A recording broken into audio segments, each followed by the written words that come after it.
a leader who really can lead with curiosity. I often say, be an anthropologist. You don't need to figure it all out, but an anthropologist sits back and seeks to understand and question and ask questions versus assuming that they know it all. Hi, and welcome to Common Denominator, a podcast about growth, mindset, and entrepreneurship. I'm Moshe Popack, and today we talk with Erica Keswin. Erica is a business strategist who has worked for the past 25 years with some of the world's most iconic brands as a consultant, speaker, author, and professional dot connector. Her work and insights have been featured in the New York Times, Harvard Business Review, Forbes, Huffington Post, and more. She's also a 3-time best-selling author. Erica will share valuable information on how to transform your company into a wonderful and powerful place to work. Now, here's my conversation with Erica. Hi, Erica, and welcome to Common Denominator. Thank you so much. Great to see you. There's a lot of moving pieces happening in the workplace right now from the CEO perspective and then going down from there, and also from the employee's perspective. And we'll get into both sides of the discussion, but I wanna start off first with, what do you think, especially now? I have my thoughts and my ideas as running my own real estate company, but what do you think is the most important character traits for a leader who's running a business in America today? Well, you must have been reading my mind, because I just did a talk yesterday, and the first pillar of the teaching is how to be a human leader. And so the three pieces of this, the human leader is at the intersection of three things. They display vulnerability, empathy, and effort. And the reason why I picked those, I'll take each one in particular, is that during the pandemic, we leaders were more human. This sort of like the curtain and the Wizard of Oz came down. We didn't have a choice. Kids, dogs barking, partners opening the refrigerator. That's just what we were dealing with. And at that time, when I was studying organizations and speaking to leaders, employee engagement and connection and job satisfaction actually went up. And a big piece of that, the feedback was that, I got to see that my leader was actually human. And while I often say that I don't want to go back to March of 2020, for anything, actually March 14th in particular, I was in Miami and flew back to New York. We don't want to go back to that, but we don't want to forget all of what we saw and how we felt, and a leader's ability to be more vulnerable, to show that they don't have it all figured out, especially the days of the pendulum swinging back and forth, and layoffs to hiring to layoffs. I mean, it's been a crazy 4 years. So vulnerability is one piece. The second part is empathy, that we have up to 5 generations working at any one time in the workplace today. People are living longer, which is great. They're working longer, which I also think is great. But we come at this work thing from very different perspectives. And so a leader who really can lead with curiosity. I often say, be an anthropologist. You don't need to figure it all out, but an anthropologist sits back and seeks to understand and question and ask questions versus assuming that they know it all. And the last piece is putting in the work, putting in the effort. And there really is a correlation between, whether it's walking the literal halls if you're in person, or being intentional virtually, you've got to put in the work and show up. So I really, I want to break this a little further, because I'm part of different business networks, and the most common question that I get is, if someone doesn't know how to be vulnerable, or they're afraid to be vulnerable, what are actual practical tools? Because I think it's not just in business that it's very valuable. It's in all parts of life. Yeah. So, I often say, when I wrote Bring Your Human to Work, which was in 2018, well before we knew anything about, COVID and everything that has happened since then, First of all, as an aside, when I wrote Bring Your Human to Work, people thought I was talking about my dog, Cruiser, who actually just went out for a walk. But he is a very human dog, but I was not talking about my dog. And I also get the question, well, how much human? How much human? It's also not about necessarily putting everything, every ounce of your being on the table, especially in a work context. And I also think for everybody, it's going to be a little bit different when we think of the continuum of where you're comfortable. So you certainly can start small. And a specific example that came up this week was I'm doing a program at a law firm where I'm meeting with the partners that are the mentors and the associates that are the mentees to kind of talk about just as you described, looking at it from that perspective. And we talked about vulnerability, and I said to the partners, I'm like, well, give me an example. Way back, think about a leader that you had in your life and how they're vulnerable. And what they said was that even in the case of a very senior partner in a law firm back in the day, saying to an associate, this case is so hard.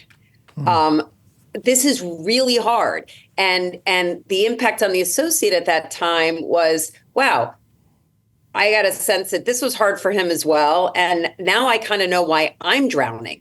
And then another partner shared with me that a mentor said to him, I hate this particular case and I'm exhausted. So it does not have to be the most personal things in your world, but it's just showing people that you're human, because there's often this assumption, whether you believe it or not, that if you're the boss, people think you have it all figured out. And we know that is not the case.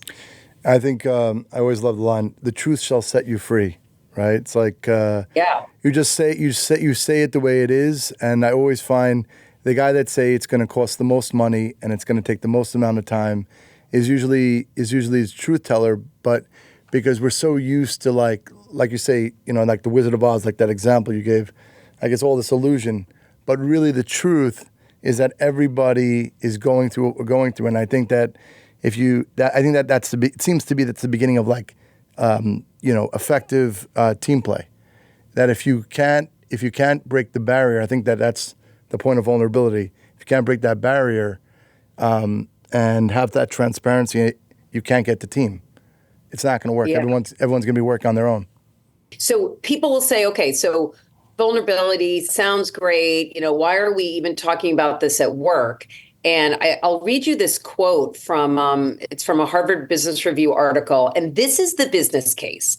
Leaders who create the space for true vulnerability build psychologically safe work environments in which people feel welcome to be themselves. Part one.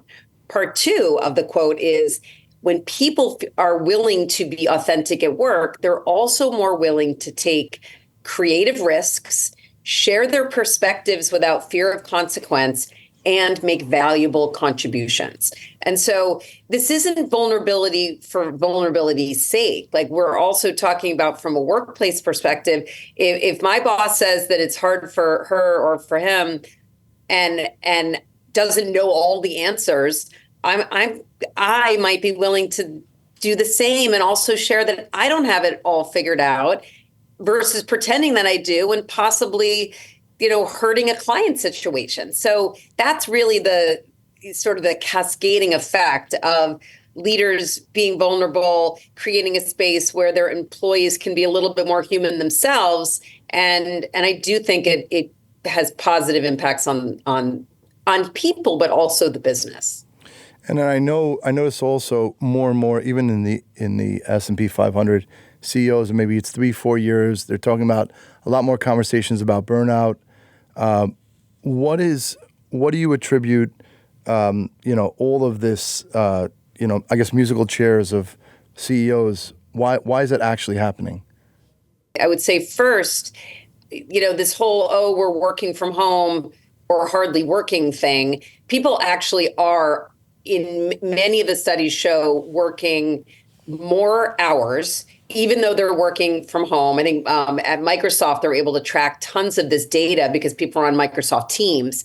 And they saw that people are working longer hours.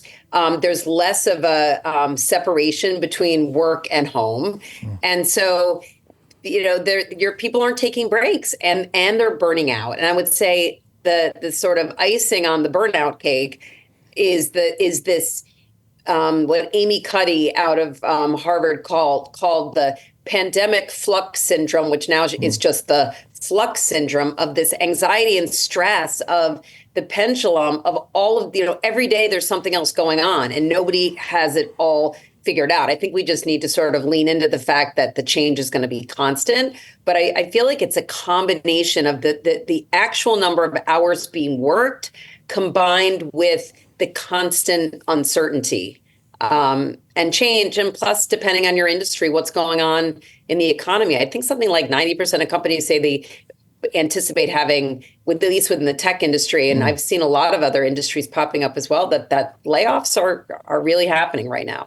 Yeah, I saw 12,000 just at UPS. And do you think that behind, again, peeling back the layer, first of all, hybrid work and remote work, do you think that that's here to stay realistically? And then is there a tie-in? And that's 4 years in, we're 4 years now into, I guess, COVID protocols. Do you think that that's what's going to stay in it? Does it actually show less or more actual production? I mean, because I think that's important in business. You got to produce, right? It is. So here's what's really interesting. I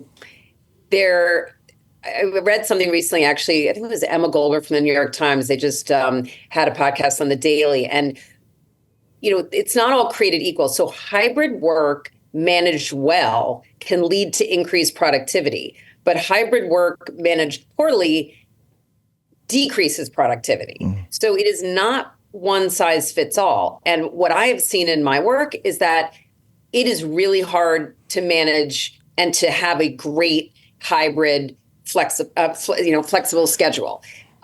It's doable. Where there's a will, there's a way. But the companies that are doing it well have a few things in common. One is they're putting a stake in the ground. They don't worry that, it doesn't have to be perfect. At this point, 4 years after March of 2020, you realize it still might change, but put a stake in the ground and be clear about the expectations. That's number one. Number two, I think there is a greater expectation and a desire for empathy. And I was thinking about it this morning. It was like, we need to be flexible with our flexibility. So put a stake in the ground and hammer it in. But then because we were used to being home and we were used to our leaders being more human, we need to realize that we just need to be flexible, that if somebody can't get in and the train is bad or don't come in just for the sake of coming in. So there needs to be a little bit more flexibility. But the last piece also takes work and is as important as the other two, which is make sure you are focused on outcomes and measuring performance. Because I think if you don't take the steps of saying, well, they're like, oh, I feel like productivity is going up or I feel like it's going down. Maybe depending on your demographic, you just assume nobody's working when they're home. Measure performance so you can really look at those things. It's, not everybody's in sales. It's very easy to measure performance. But I would say put the energy into measuring it. So it's really a combination of those three things. And the last thing I'll say is what I worry about, and I see this sometimes when I see the companies that are getting rid of their offices and they're downsizing and they're putting all that money, in the bank for a rainy day, that's when it doesn't work. The companies that take the money from the savings on the real estate and invest it in, okay, I'm going to let my employees fly to all meet for an offsite 4 times a year, or I am going to let people have a budget that all the New York City or all the Miami people can get together. Maybe all the managers get together or the young people. And, it's designing these times for people can come together, then it can work. But you have to have staff to do it because this is cheesy, but left to our own devices, it will not happen. And so what I anticipate happening is that we're going to be in a couple different buckets. There's going to be the fully remote companies, maybe 20% of them out there, of the total companies, and they're going to be fully remote. Many of them were fully remote even before this. They get their people together a couple times a year. Then there's going to be the people that we're reading a lot, UPS being one of them, and a bunch of companies this week that said, I'm just done and I'm over it. You're back 5 days a week, 5 or 4, pretty much feels like full time these days. And then The rest are kind of struggle in the middle. And unless you decide you're really all in on hybrid and putting all this time, energy, and resources toward it, I feel like you're either going to creep back to the left or you're going to creep back one of two ways because it's really hard in the middle.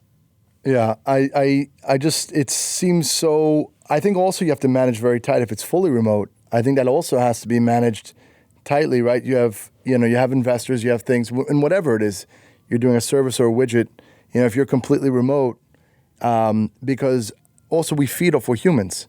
We feed off energy and teams, and so it seems to be tough. And I know, you're going to see, I'm in the real estate space, so you're going to see a lot of, like you were saying, a lot of downsizing in office.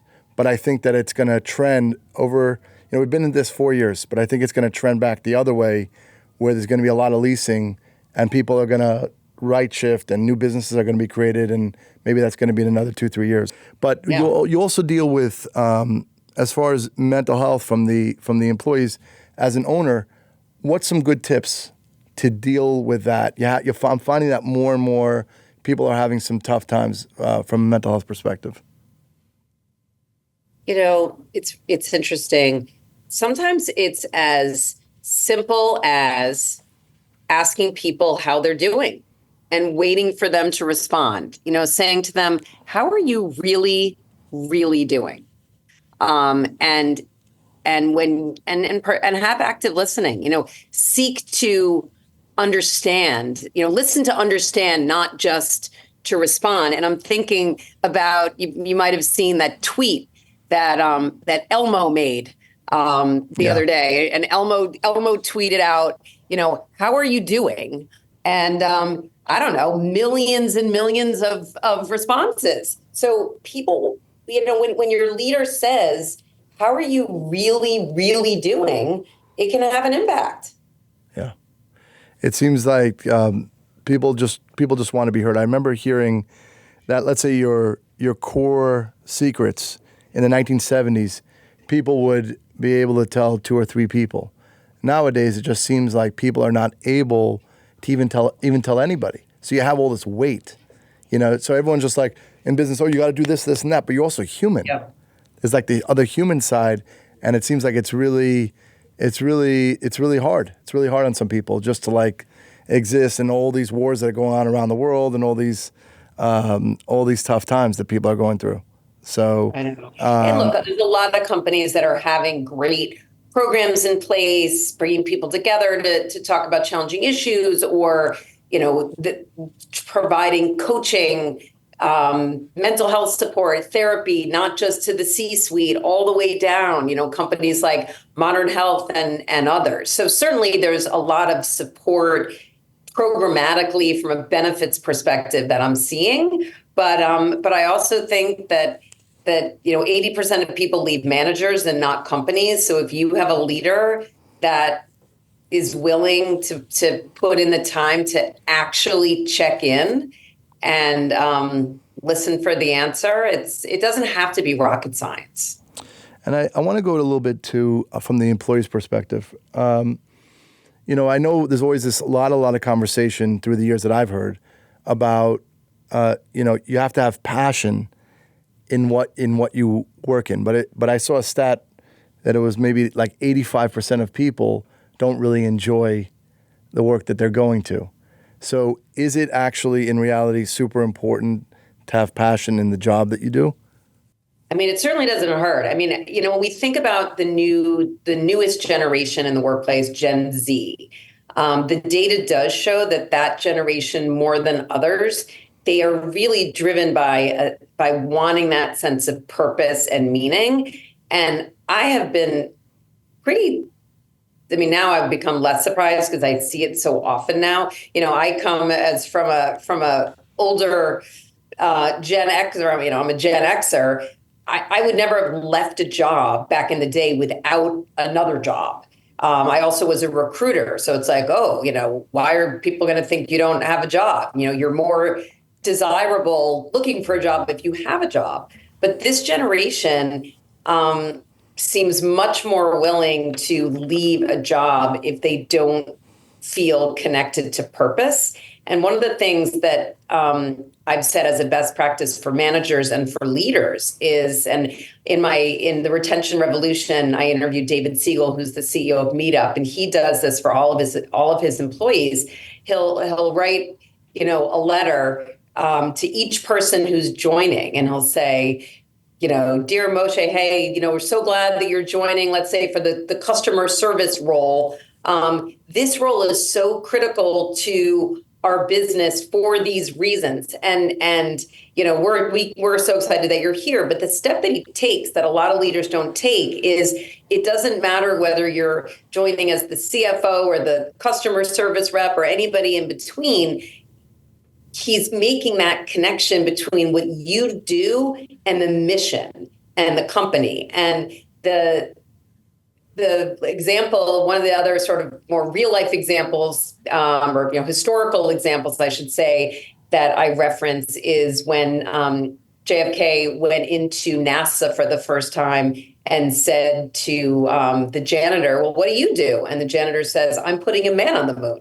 And right, we all want, yes, like when everybody in that building is helping to put the man on the moon. And so I think everybody has a bad day at work, one day, regardless of your position. But if we can figure out in organizations how to connect people to something that's more meaningful and mission oriented, that will go a long way. I've quoted a couple of times on the show that actually my favorite book, it's a little bit intense, but Viktor Frankl's Man's Search for Meaning. Oh, yeah. Right? And because you mentioned purpose and meaning. And it's interesting how the young generation that's their drive. They're looking, for experiences, more and more people, purpose and meaning, different than the theory that Sigmund Freud had, right? Even though they were contemporaries, but, in the Western ideas, we followed Sigmund Freud, but it seems like we're moving more and more towards purpose and meaning. What would be key steps for organization to try to build that? If they know that they recognize, okay, purpose and meaning is important, or mission's important, how would they go about building that? Well, the first thing I would say is make sure that you have a mission that is clear and written down.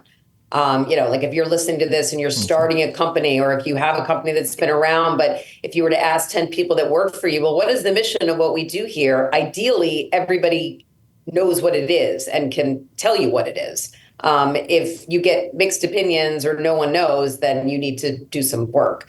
The second piece, after you have a sense of your organization's mission, and I'm kind of the crazy person when it comes to this next piece, is values. What are your organization's values? And this sounds cheesy, but you need to get the values off the walls and into the halls. You need to bring them to life. And that is a critical part in making people feel connected to purpose and to meaning, and also to not, feel like it sounds great when you interview for a company and then you get there and all the things that they said mattered actually don't. And the way that I often talk to people about seeing if these values are real or come to life is this litmus test that I call the fork in the road. So you're at the fork in the road, and do you hire this person, fire this person, do this deal, take on this client, all the different decisions, close the office, invest in the people, all of these different business decisions. Your values, your organization values should help drive those decisions. And if they don't, either you have too many and nobody knows sort of what they are, or maybe you have the wrong ones. And so that and best, in my opinion, sort of best case, best practice, 3 to 6 values. Any more than that, people start to forget, or there's overlap, or you really want to know what is the most important thing in your organization at its core, and what makes it different from the company down the street. Yeah, I love that. One thing that always was tough, whether it's an owner to employees or employees to the owner, what's a good way to approach tough conversations? You want to go to your boss and you want to talk to them about, something that's not so comfortable. How would you recommend an employee doing that? It's hard because so much of it will depend on your relationship with that person. If that person, has, embodies so many of the things that we've talked about today, if the person, if the manager, the boss has, created a culture where there is vulnerability and empathy, all the things we talked about, it tends to become much easier where you feel that you can be open. So that's sort of part one. But let's take it in the situation, where it's not. Right. I often tell people, there might be other people within the organization, whether it's somebody you've connected with through an employee resource group or a peer, some type of a mentor, to begin having those conversations. It really depends on what it is. If you have a great person in the human resources function, you can certainly go to that person as well. I would also say, honesty is sort of the best. So I would, you really want to lead with that. And, I can't really give a blanket answer because it just really depends on what the topic is, what's at stake if the conversation doesn't go well. I think of like the most important idea. I think you talk about like active listening, right? It's like if everybody, right, you just have to say the truth. In the end of the day, I think it's both ways, and you do the best you can, right? If something's just bothering you and it's a tough conversation, I think you just have to have it. Just seems that way, Yeah. I mean, especially these days. That's always great. I just think sometimes people don't feel like they have the skills to do it, and I also think that when you're in a situation where if it's a really hard topic, just do your homework. Make sure that you're bringing, if something happened and you're sort of coming to your boss saying, look, I messed this up, but here's what I did. Like, really do your homework and say, I tried this, I tried that. I circled back and show that you've really put in the effort versus coming in and putting the problem on your boss's desk without showing, you're admitting that maybe you did something, but you're also showing the steps that you are beginning to take or have taken to resolve it. I want to say also congratulations, 3 times, right, Wall Street Journal best-selling author. So that's really special. And I love the idea of rituals in general, habits and rituals. I know, it's like really ingrained in me. But for you, when you're writing rituals roadmap, what's the key takeaway? 1 or 2 of them that really stuck out for you and want to impact the audience with? So for rituals, one of the things that I've learned is that rituals are good for people and important for business. And that when you think about, many people would say, oh, I don't think about rituals in my work life. When I think about rituals, I think about, lighting candles on Friday night or meditating in the morning, that they're more personal. And what I shared with people as part of this, I came up with this equation called the 3 Ps. Rituals give us a sense of psychological safety and belonging. Rituals give us an opportunity to connect to purpose, which is the 2nd P. And we've talked a lot about the importance of purpose and meaning at work. You add those 2 together and you get increased performance. And so there really is a business case for figuring out ways to be connected at work. And I think your listeners will really enjoy this. You can think about this in the context of any company that you're at.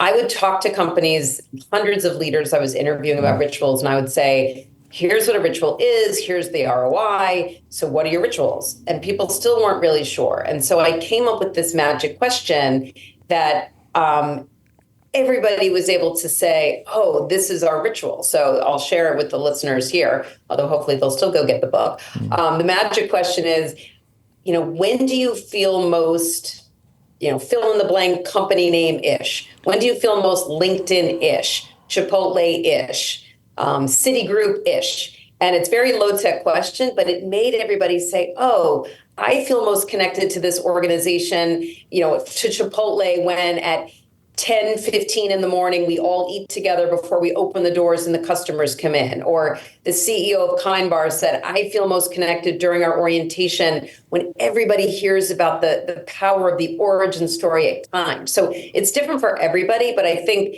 if you want to begin to think about rituals in your life and rituals at work, it's a really great place to start. So I know you do a lot of keynote writing, consulting.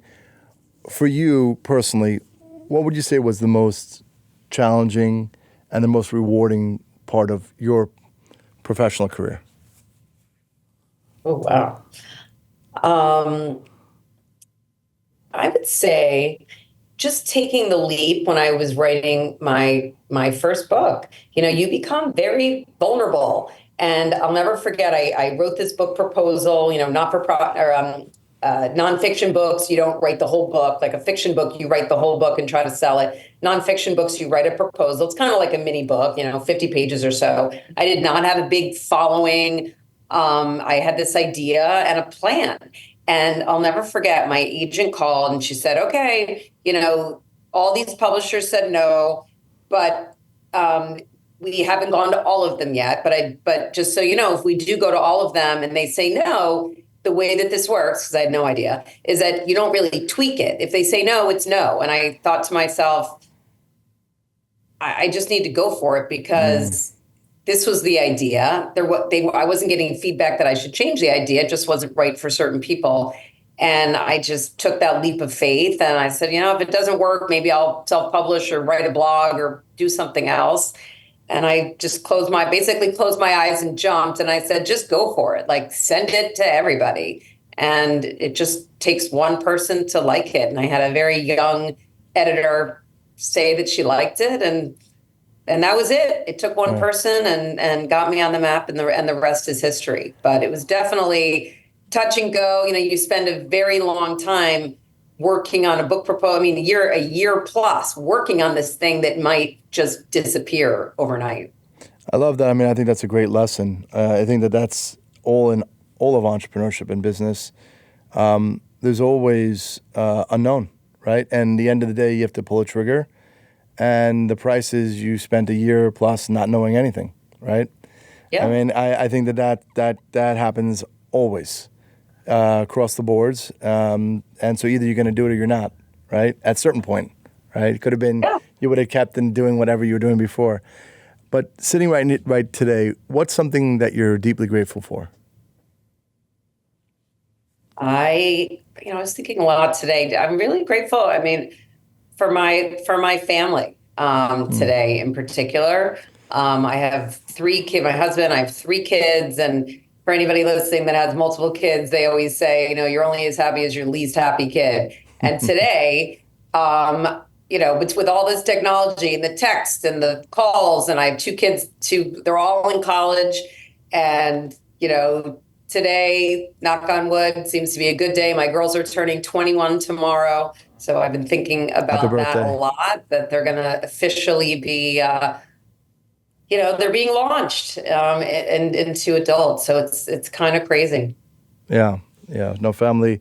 We just had a new baby, and it's amazing. And when you see that birth process, like everything else fades away, and then they grow up really fast. And they grow up really, really fast. Yeah, we are on opposite. You have a lot of kids, right? Yeah, it's my 11th child. That's what number it is. It's my oldest is almost 18. So I'm in that both spaces. Yeah. Yeah. And